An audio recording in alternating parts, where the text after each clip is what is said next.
विद्यार्थी मित्रांनो, आज आपण लोकसंख्या वाढीच्या वेगाची कारणं पाहणार आहोत. कालच्या पिरियडला आपण पाहिलं, त्यात आकडेवारीसुद्धा आपण बघितली आणि त्यामध्ये आपण बघितलं की 1921 पासून ते आता 2011 पर्यंत 2021ची जनगणना व्हायची आहे.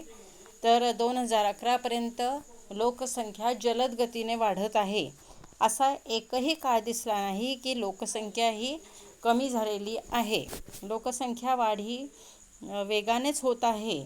तर ह्या लोकसंख्या वाढीच्या वेगामागे कारणं कोणती याचा अभ्यास आपण ह्या पिरियडला करणार आहोत की लोकसंख्या जलद गतीने का वाढत आहे. तर लोकसंख्येतील जलद गतीने वाढ होण्याची 3 कारणं सांगितली जातात. त्यात पहिलं कारण असं सांगितलं जातं की मृत्यूदर कमी असणे, दुसरं कारण जन्मदर जास्त असणं आणि तिसरं कारण असं सांगितलं जातं स्थलांतरण. स्थलांतरण याचा अर्थ विदेशातील लोक आपल्या देशामध्ये रहिवास करण्यासाठी येत असतात आणि त्यामुळे सुद्धा विदेशातील लोक आपल्या देशात आल्यामुळे सुद्धा लोकसंख्या वेगाने वाढत असते. पण आपल्या भारतीय लोकसंख्येचा विचार केला तर आपल्या भारतामध्ये विदेशातून येणाऱ्या नागरिकांचे प्रमाण अत्यंत कमी असल्यामुळे भारतात लोकसंख्येच्या वाढीमागे 2 प्रमुख कारणं जबाबदार आहेत. ते म्हणजे जन्मदरात वाढ होणे आणि मृत्यूदरात घट होणे. तर ही 2 प्रमुख कारणं जबाबदार आहेत की जन्मदरात वाढ आणि मृत्यूदरात घट. तर मग आपल्याला या दोन्हींचा सविस्तर विचार करावा लागणार आहे की जन्मदरात वाढ का होत आहे आणि मृत्यूदरात घट का होत आहे. या दोन्हींची कारणं पाहिली, या दोन्हींमागे असणारी कारणं पाहिली की आपल्याला लोकसंख्या वाढीच्या वेगाची कारणं ही समजणार आहेत. तर प्रथम आपण भारतामध्ये जन्मदर जास्त असण्याची कारणं पाहणार आहोत. तर जन्मदर याचा अर्थ एका वर्षाच्या कालावधीत दर 1000 लोकसंख्येमध्ये मागे किती लोक जन्म घेतात यावरून जन्मदर काढला जात असतो. की एका वर्षाच्या कालावधीमध्ये दर 1000 लोकसंख्येमागे किती लोक जन्म घेतात यालाच जन्मदर असे म्हणतात. तर स्वातंत्र्योत्तर काळामध्ये मृत्यूदरात वेगाने घट झाली पण जन्मदर मात्र तोच राहिला आणि ज्या वेळेला जन्मदर आणि मृत्यूदर यामधील अंतर वाढत जाते, जन्मदर जास्त असतो आणि मृत्यूदर कमी असतो, त्यावेळेला लोकसंख्या वेगाने वाढत असते. आणि भारताची परिस्थिती पाहिली तर आपल्याला तसेच दिसून येते. भारतामधील मृत्यूदर वेगाने घटला पण जन्मदरात मात्र वाढ ही होतच राहिली आणि त्यामुळे भारतामध्ये वाढत्या लोकसंख्येची समस्या ही मोठ्या प्रमाणावर निर्माण झाल्याचे आपल्याला दिसून येते. तर जन्मदर आपल्या देशामध्ये जास्त असण्याची कारणं कोणती याचा विचार आपण आता प्रथम करूया. तर जन्मदर जास्त असण्याचं पहिलं कारण म्हणजे दारिद्र्य. तर भारतामध्ये दारिद्र्याचं प्रमाण हे खूप जास्त आहे. जवळजवळ 28% जनता ही दारिद्र्य रेषेखाली आहे आणि दारिद्र्य रेषेखालील लोकांचा राहणीमानाचा दर्जा इतका निकृष्ट असतो की त्यांना किमान जीवनमान जगण्यासाठी कुटुंबाची संख्या मर्यादित असावी असे वाटतही नाही. जागतिक बँकेच्या अहवालानुसार गरीब मातापित्यांना मुलांच्या पालनपोषणाचा खर्च खूपच कमी करावा लागतो. कारण मुले थोडी मोठी झाल्यावर ते पैसे कमवू लागतात आणि म्हणून मुले ही उत्पन्नाची साधन आहे असे त्यांना वाटते. तसेच म्हातारपणाचा आधार म्हणून सुद्धा पाहिले जाते. कारण गरीब कुटुंबांना मुलांचा फारसा भार पडत नाही आणि त्यामुळे जे लोक दारिद्र्य रेषेखालील असतात त्यांना अपत्यांची संख्या ही त्यांच्याकडेही जास्त असते. आणि विशेष म्हणजे काही मुले शेवटपर्यंत टिकावीत असे त्यांना वाटत असते. कारण दारिद्र्य रेषेखालील कुटुंबातील बालमृत्यूचे प्रमाण हे जास्त असते आणि म्हणून काही मुले शेवटपर्यंत जगावीत म्हणून सुद्धा मुलांची संख्या जास्त असते. तर अशा रीतीने जेवढे दारिद्र्य जास्त तेवढी लोकसंख्या ही जास्त असते. तेवढा जन्मदर जास्त असतो. कारण दारिद्र्य रेषेखालील लोकांचं दारिद्र्यच इतकं मोठं असतं की त्यांना किमान राहणीमानाची पातळी गाठावी हा प्रश्नच कधी पडत नाही. उलट मुलं जेवढी जास्त तेवढं घरात उत्पन्न जास्त येईल असे त्यांना वाटते आणि म्हणून ते मुले जास्त होऊ देतात. पर्यायानं जन्मदरात वाढ होत असते. दुसरा मुद्दा आहे अल्पवयात विवाह. तर कायद्यानुसार मुलामुलींचं विवाहाचं वय निश्चित करण्यात आलेलं आहे. कायद्यानुसार मुलीचं विवाहाचं वय 18 आणि मुलाचं विवाहाचं वय 21 असं आहे. तरीसुद्धा आजही भारतात अनेक आदिवासी कुटुंबांमध्ये अल्पवयात विवाह होत आहे. स्त्री पुरुषांच्या विवाहाचे वय जितके कमी असेल तितकी प्रजनन क्षमता जास्त असते. भारतात मुलींचे अल्पवयात विवाह करून दिले जातात आणि त्यामुळे अपत्यांची संख्याही जास्त असते. कारण विवाहाचे वय आणि अपत्यांची संख्या यांचा जवळचा संबंध असतो. विकसित देशामध्ये मात्र विवाहयोग्य वय हे जास्त असते आणि विकसनशील राष्ट्रामध्ये मात्र विकसनशील आणि मागासलेल्या राष्ट्रामध्ये विवाहयोग्य वय हे कमी असते. जर आपण विकसित देशांचा विचार केला तर विवाहयोग्य वय तेथे पुरुषांचे 27 आणि स्त्रियांचे 24 असते. तेच आपल्या भारतामध्ये जर आपण आकडेवारी विचारात घेतली तर असे दिसते की 1981 मध्ये स्त्रियांचे सरासरीचे विवाहयोग्य वय 18.33 वर्ष होते तर पुरुषांचे 22 होते. 94 मध्ये हे वय अनुक्रमे 19.4 वर्ष आणि 23.3 वर्षापर्यंत वाढले. तर अशा रीतीने भारतातील विवाहयोग्य वय कमी असल्यामुळे सुद्धा प्रजनन क्षमता जास्त आहे आणि पर्यायानं जन्मदर जास्त आहे. तिसरा मुद्दा आहे विवाहाची सार्वत्रिकता. तर सामाजिक समजुतीप्रमाणे सर्वांनी विवाह हा केलाच पाहिजे अशी समजूत असते आणि जे कोणी विवाह करत नाही त्यांच्याबद्दल समाजामध्ये गैरसमज पसरत असतात आणि त्यामुळे अविवाहित राहणं तर दूरच पण विवाह उशिरा करणं हे सुद्धा दूषणास पात्र होत असते. अविवाहित स्त्री पुरुषांना समाजाच्या रोषाला बळी पडावे लागते. भारतात परंपरेनुसार माता पिता मुलीचे कन्यादान करणे आपले कर्तव्य मानतात. त्यामुळे अविवाहित स्त्रियांचे प्रमाण अत्यल्प असते. तर विवाहाच्या या सार्वत्रिकतेमुळे सुद्धा लोकसंख्या वाढीस हातभार लागत असतो. कारण भारतात विवाह ही एक सामाजिक आणि धार्मिक गरज मानली जाते. तर अशा रीतीने विवाह सर्वांनी केलाच पाहिजे असा सामाजिक नियम असल्यामुळे सुद्धा जन्मदरात वाढ होत असते. चौथा मुद्दा आहे धार्मिक व सामाजिक रूढी परंपरा. तर सामान्य भारतीयांच्या दृष्टीने मुले ही ईश्वराची देणगी आहे. त्यांच्या जन्मावर नियंत्रण करणे ईश्वरीय नियमांमध्ये हस्तक्षेप करणे असे मानले जाते. कारण आपल्या भारतामध्ये विविध धर्म जात पंथ याचे लोक राहत असतात आणि वेगवेगळ्या धर्मामध्ये वेगवेगळ्या चालीरीती रूढी परंपरा असतात. काही धर्मांमध्ये मुले ही ईश्वराची देणगी मानली जाते आणि त्यामुळे त्यांच्या जन्मावर नियंत्रण करणे हे ईश्वरी नियमांमध्ये हस्तक्षेप करणे आहे असे मानले जाते. हिंदू धर्मात जन्ममृत्यूचा फेरा चुकवण्यासाठी आणि स्वर्ग प्राप्तीसाठी मोक्ष मिळण्यासाठी मुलाने अंतिम 10 संस्कार करण्यासाठी मुलगाच हवा ही परंपरा आहे आणि त्यामुळे सुरुवातीला मुली झाल्या तरी मुलगा होऊ देईपर्यंत लोक वाट पाहत असतात. मुस्लिम धर्मामध्ये 4 पत्नी करण्याचा अधिकार हा कायद्यानुसार त्यांना दिला असल्यामुळे त्यांच्यासुद्धा मुलांची संख्या ही जास्त असते. ख्रिश्चन धर्मामध्ये सुद्धा कुटुंब नियोजनाला विरोध असतो आणि त्यामुळे सुद्धा जन्मदर हा जास्त असतो. 5वा मुद्दा आहे निरक्षरतेचे प्रमाण. तर भारताचा विचार केला तर स्वातंत्र्योत्तर काळामध्ये भारत सरकारने शिक्षणावर फार मोठ्या प्रमाणावर दिवसेंदिवस खर्च करण्यास सुरुवात केली आहे 100% साक्षर भारत करण्याचे स्वप्न हे शासनामार्फत राबवले जात आहे, तरीसुद्धा आजसुद्धा निरक्षर लोकांची संख्या भारतात फार मोठ्या प्रमाणावर आहे आणि साक्षरतेचे प्रमाण आणि अपत्यांची संख्या यांचा जवळचा संबंध असतो. जर आपण आकडेवारी विचारात घेतली तर 1951मध्ये भारतात साक्षरतेचे प्रमाण फक्त 18.33% होते.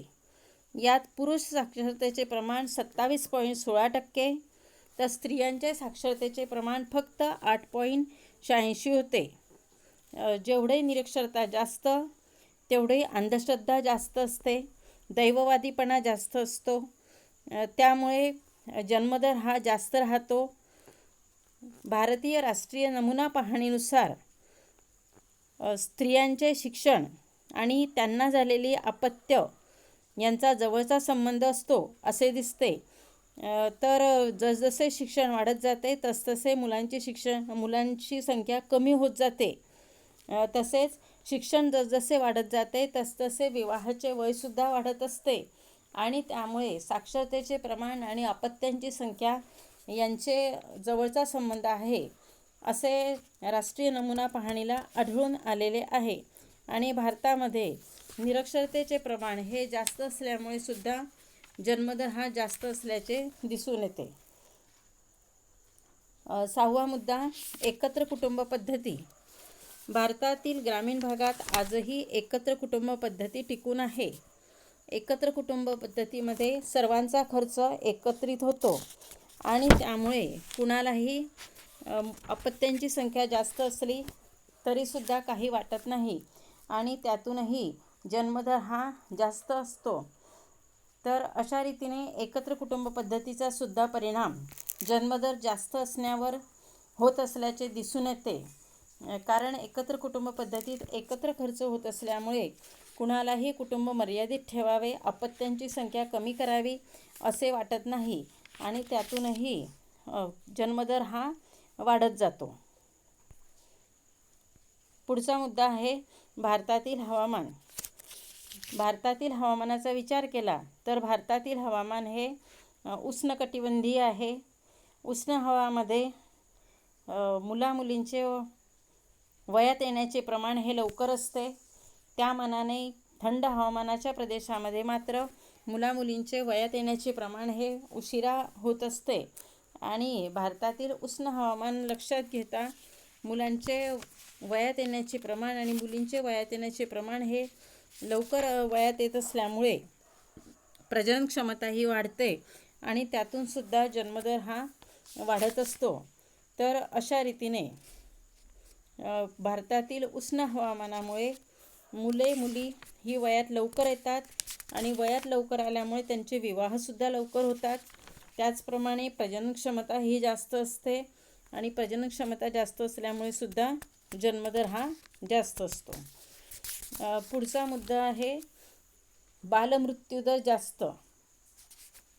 तर स्वातंत्र्योत्तर काळामध्ये जरी आरोग्यावर सरकारने फार मोठा खर्च केला असला, खेडोपाड्यापर्यंत सरकारी रुग्णालय स्थापन केली असली तरीसुद्धा विकसित देशांच्या तुलनेने आजसुद्धा भारतामध्ये बालमृत्यूचं प्रमाण हे जास्त आहे. आणि बालमृत्यूचं प्रमाण जास्त असल्यामुळे शेवटपर्यंत एकतरी अपत्य टिकावं म्हणून जास्त अपत्यांना जन्म हा दिला जातो आणि त्यातूनही जन्मदर हा जास्त असतो. आणि आजसुद्धा काही कुटुंबांमध्ये आपण बघतो की 2 मुले हवीत असे त्यांना वाटत असते. जरी एक मुलगी असली तरी आणखी 2 मुले हवीत, कारण शेवटपर्यंत तरी एक मुलगा टिकला पाहिजे असे त्यांना वाटत असते. आणि त्यातून एकापेक्षा जास्त मुलांना जन्म दिला जातो आणि त्यामुळे सुद्धा मग जन्मदर हा वाढत असतो. तर अशा रीतीने सामाजिक रूढी परंपरा, एकत्र कुटुंब पद्धती, निरक्षरतेचं प्रमाण, दारिद्र्याचं प्रमाण जास्त असणे, अल्पवयात विवाह होणे, विवाह हा सर्वांनी केलाच पाहिजे अशी सामाजिक पद्धत, भारतातील उष्ण हवामान यामुळे सुद्धा भारतातील जन्मदर जास्त आहे. जन्म घेणाऱ्यांचं प्रमाण जास्त आहे असे आपल्याला दिसून येतं. तर जन्मदर आणि मृत्यूदर यात जेवढे जास्त अंतर असते, म्हणजेच जन्मदर जेवढा जास्त असतो आणि मृत्यूदर जेवढा कमी असतो, तेवढी लोकसंख्या वाढीचा वेग हा जास्त असतो. स्वातंत्र्योत्तर काळामध्ये जन्मदर हा मृत्यूदर हा कमी होऊ लागला आणि जन्मदर मात्र तोच राहिला आणि त्यामुळे सुद्धा आपल्या भारतामध्ये वाढत्या लोकसंख्येचा प्रश्न निर्माण झालेला आहे. तर आपण जन्मदर जास्त असण्याची कारणं पाहिली. आता आपल्याला मृत्यूदर जास्त असण्याची कारणं पाहायची आहे. तर प्रथम मृत्यूदर म्हणजे काय याचा विचार आपण करूया. तर मृत्यूदर याचा अर्थ दरवर्षी 1000 लोकांमागे किती लोक मृत्यू पावतात यालाच मृत्यूदर असे म्हणतात. पारतंत्र्य काळामध्ये भारतामध्ये मृत्यूदराचं प्रमाण हे खूप जास्त होतं, कारण पारतंत्र्य काळामध्ये इंग्रज सरकारचं राज्य आपल्या देशावर होतं आणि इंग्रज सरकार लोकांच्या आरोग्याकडे लक्ष देत नव्हतं आणि त्यामुळे साथीचे रोग आले किंवा दुष्काळी परिस्थिती निर्माण झाली तरीसुद्धा फार मोठ्या संख्येने लोक मरण पावत होते. आज तुम्ही बघता आहात, आज सर्व जग हे कोरोनाच्या संकटात अडकलेलं आहे, तरीसुद्धा शासन ह्या कोरोना रुग्णांसाठी फार मोठ्या प्रमाणावर खर्च करत आहे. आज आपण घरात बसून शिक्षण घेत आहोत, ते का? तर केवळ तुमचं आरोग्य धोक्यात सरकारला आणायचं नाही आणि म्हणूनसुद्धा सरकार तुम्हाला घरी बसून शिकवायला आम्हाला भाग पाडत आहे. अशा रीतीने प्रत्येक नागरिकाच्या आरोग्याची काळजी घेत असल्यामुळे सुद्धा मृत्यूदर वर्तमान काळात बऱ्याच प्रमाणात कमी झालेला आहे. तर मृत्यूदरात घट होण्याची कारणं कोणती, त्यातील प्रमुख कारणांचा विचार आता आपण करणार आहोत. तर मृत्यूदरात घट होण्याचं पहिलं प्रमुख कारण म्हणजे दुष्काळात घट. तर पारतंत्र्य काळामध्ये खूप मोठ्या प्रमाणावर दुष्काळ पडत होते. ओले दुष्काळ, कोरडे दुष्काळ, महापूर अशी परिस्थिती तेव्हा निर्माण होत होती आणि अशा या परिस्थितीत शेती उत्पादनात प्रचंड प्रमाणावर घट होत होती. अन्न पाण्याअभावी प्रचंड प्रमाणावर लोक मृत्युमुखी पडत होते. पण देशाला स्वातंत्र्य मिळाल्यानंतर या परिस्थितीत बदल झालेला आहे. आर्थिक विकासाबरोबरच शेती उत्पादनात वाढ झाली, हरित क्रांती करण्यात आली. 1965-66च्या हरित क्रांतीमुळे देश अन्नधान्याच्या बाबतीत स्वयंपूर्ण झाला आणि परकीय राष्ट्रातून अन्नधान्याची आयात करणारा देश हा अन्नधान्याची परकीय राष्ट्रात निर्यात करू लागला. त्याचप्रमाणे दुष्काळी भागामध्ये अन्नधान्याचा व इतर जीवनावश्यक वस्तूंचा पुरवठा हा शासनामार्फत केला जाऊ लागला आणि त्यामुळे सुद्धा दुष्काळाची तीव्रता कमी झाली.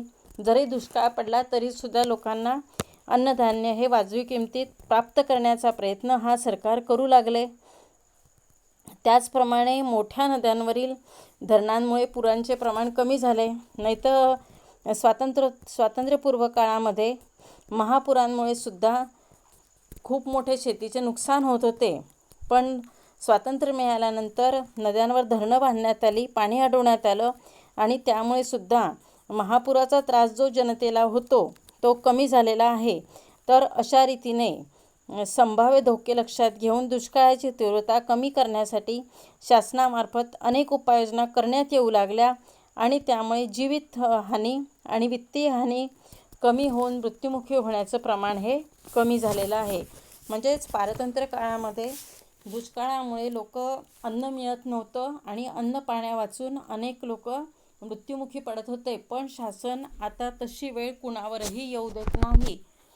तुम्ही बघत असतात, पावसाळ्याच्या काळामध्ये आपल्या देशातील काही भागांमध्ये महापूर येतात, लोकांची घरं पाण्याखाली येतात, तरीसुद्धा त्यांना विमानाद्वारे सुद्धा अन्नाचे पॅकेट हे टाकण्याचे प्रयत्न केले जात असतात. त्या लोकांना वाचवण्याचा प्रयत्न अतोनात शासनाकडून केला जात असतो आणि अशा रीतीने स्वातंत्र्योत्तर काळात दुष्काळा काळात सुद्धा लोकांना अन्नधान्याची अन्नधान्याचा पुरवठा करून त्यांचे जीव वाचवण्याचा प्रयत्न शासनामार्फत करण्यात येऊ लागलेला आहे आणि त्यामुळे सुद्धा मृत्यूदर हा कमी झालेला आहे. दुसरा मुद्दा आहे साथीच्या रोगाचे नियंत्रण. तर आजची साथ ही आपण अनुभवत आहोत. यापूर्वीसुद्धा अनेक प्रकारच्या साथी आपल्या पूर्वजांनी पाहिलेल्या आहेत आणि त्या अनुभवातून गेलेल्या आहेत. तर स्वातंत्र्यपूर्व काळामध्ये भारतात प्लेग, देवीचा रोग, मलेरिया यासारख्या साथीचे रोग आले आणि या साथीच्या रोगामध्ये प्रचंड प्रमाणावर लोक मृत्युमुखी पडत होते. पण त्यावेळेला देश पारतंत्र्य काळात होता. इंग्रज सरकारचं राज्य होतं आणि इंग्रज सरकारला आपल्या देशातील लोक मृत्युमुखी पडले काय याच्याशी काही देणं घेणं नव्हतं. ते फक्त आपल्या देशातून त्यांच्या देशामध्ये उत्पन्न नेण्यासाठी आले होते आणि त्यामुळे त्यांनी वैद्यकीय सोयीसुद्धा इथे निर्माण केल्या नाही.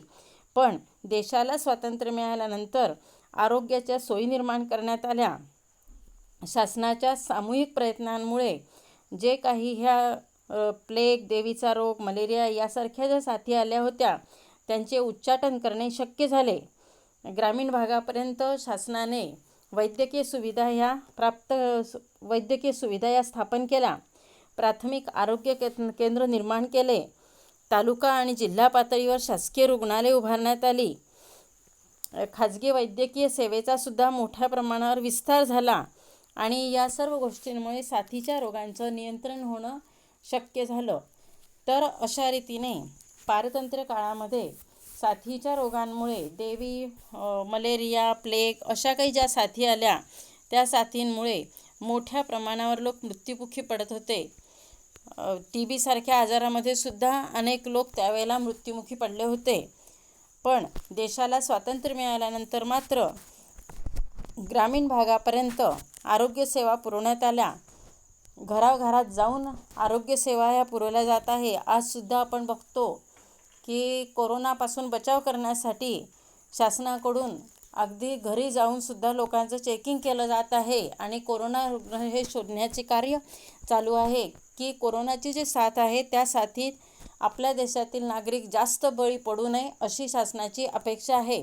आणि जर शासनाने हे लक्ष दिलं नसतं, एवढे मोठे प्रयत्न केले नसते, लॉकडाऊनसारखे योजना किंवा जनजागृती किंवा लोकांना सहकार्य असं केलं नसतं तर या साथीमध्ये प्रचंड प्रमाणावर लोक मरण पावले असते. तर अशा रीतीने साथीच्या रोगाचं नियंत्रणसुद्धा शासनामार्फत केलं गेल्यामुळे मृत्यूदर कमी झालेला आहे. तिसरं कारण आहे शिक्षणाचे वाढते प्रमाण. तर पारतंत्र्य काळामध्ये अशिक्षित लोकांचे प्रमाण जास्त होते आणि त्यातल्या त्यात स्त्री शिक्षणाचे प्रमाण अतिशय कमी होते. स्त्री शिक्षणाला तर सुरुवातीच्या काळामध्ये अतिशय विरोध होता. महात्मा ज्योतिबा फुले आणि सावित्रीबाई फुले यांनी स्त्री शिक्षणाची पाया रोवलेला आहे. कारण सामाजिक विचारसरणी अशी होती की स्त्रियांनी शिकायलाही नको असा हा भारतीय समाज होता आणि मग स्त्रिया शिकू लागल्या पण तरीसुद्धा उच्च शिक्षित स्त्रियांचं प्रमाण हे कमी होतं आणि स्त्री जेवढी शिकलेली तेवढी तिच्या अपत्यांची संख्या कमी असते. त्याचप्रमाणे कुटुंबातील मृत्यूदरही कमी असतो आणि नंतर स्वातंत्र्योत्तर काळामध्ये स्त्री शिक्षणाकडेही मोठ्या प्रमाणावर लक्ष देण्यात आलं आणि साक्षर भारत निर्माण करण्याचं स्वप्नही पाहण्यात आलं आणि त्यामुळे सुद्धा साक्षरतेचं प्रमाण वाढलं आणि साक्षरतेचं प्रमाण वाढल्यामुळे अंधश्रद्धा, दैववादीपणा कमी झाला. आजारी पडल्यावरती आपण दवाखान्यातच गेलं पाहिजे हे लोकांना समजू लागलं. बुवाबाजी कमी झाली आणि त्यामुळे आजारी पडल्यावरती लोक दवाखान्यात जाऊ लागले, वैद्यकीय सेवा घेऊ लागले आणि याचा परिणामही असा झाला की मृत्यूदरात घट झाली. नाहीतर मग निरक्षर समाज हा आजारी पडल्यावर डॉक्टरांकडे न जाता बुवाबाजी करत होता आणि त्यात अनेक लोक मरण पावत होते. पण शिक्षणाचं प्रमाण वाढल्यामुळे लोकांना समजू लागलं की बुवाबाजीने काही होत नाही, आजारी पडल्यावर आपण डॉक्टरांचीच मदत घेतली पाहिजे, औषध पाणी घेतलं पाहिजे आणि त्यामुळे सुद्धा मृत्यूदर हा कमी झालेला आहे. मृत्यूदरात घट होण्याचं चौथं कारण म्हणजे वैद्यकीय सोयी. तर देशाला स्वातंत्र्य मिळाल्यानंतर वैद्यकीय सोयींमध्ये वाढ झाली, त्याचप्रमाणे डॉक्टरांच्या संख्येतसुद्धा वाढ झाली. अगदी ग्रामीण भागापर्यंत प्राथमिक आरोग्य केंद्र हे स्थापन करण्यात आलं. त्याचप्रमाणे वैद्यकीय सोयीसुविधा या मोफत लोकांना पुरवण्यात आल्या आणि याचा परिणाम असा झाला की लोकांना आजारी पडल्यावर आपण दवाखान्यात गेलं पाहिजे हे समजू लागलं. तसेच स्त्री बाळंतपणात मृत्युमुखी मोठ्या प्रमाणावर पडत होत्या. स्त्रियांचं आणि बालमृत्यूचं प्रमाण हे पारतंत्र्य काळात खूप जास्त होतं, कारण घरीच बाळंतपणं होत होती आणि त्यात बालमृत्यू प्रमाण हे जास्त होतं. स्त्रियांचंसुद्धा बाळंतपणात मरण पावण्याचं प्रमाण जास्त होतं. पण देशाला स्वातंत्र्य मिळाल्यानंतर वैद्यकीय सोयीसुविधा वाढल्यामुळे स्त्रियांचं बाळंतपण हे दवाखान्यात होऊ लागलं. आणि आज जर विचार केला तर आज तर प्रत्येक स्त्रीचं बाळंतपण हे दवाखान्यातच झालं पाहिजे, घरी व्हायला नको असा शासकीय नियमच आहे. आणि त्यामुळे सुद्धा मृत्यूदर हा कमी झालेला आहे, कारण बालमृत्यूचं प्रमाण कमी झालं. निरनिराळ्या साथींचा शोध लागला, त्या साथींचं निर्मूलन करण्यात येऊ लागलं. लोकांना घरपोच वैद्यकीय सोयीसुविधा मोफत पुरवण्याचे प्रयत्न केले गेले. लहान बालकांनासुद्धा पोषक आहार हा पुरवला जातो शासनामार्फत. तसंच वैद्यकीय सोयी पुरवल्या जातात आणि त्यामुळे सुद्धा कुपोषण होण्यामुळे जे बालमृत्यूचं प्रमाण जास्त होतं ते सुद्धा आता कमी झालेलं आहे. आणि अशा रीतीने वैद्यकीय सोयींचा विस्तार आणि विकास झाल्यामुळे सुद्धा मृत्यूदर हा कमी होण्यास मदत झालेली आहे. आणि शेवटचं कारण म्हणजे सरासरी आयुर्मानात वाढ. तर पारतंत्र्य काळामध्ये लोकांचं आयुर्मान म्हणजेच एकदा मनुष्याने जन्म घेतल्यानंतर तो किती वर्ष जिवंत राहण्याची अपेक्षा आहे त्यालाच वयोमर्यादा किंवा आयुमर्यादा असं म्हणतात. तर जेवढा देश विकसित तेवढी वयोमर्यादा ही जास्त असते आणि देश जेवढा मागासलेला असतो तेवढी वयोमर्यादा ही कमी असते.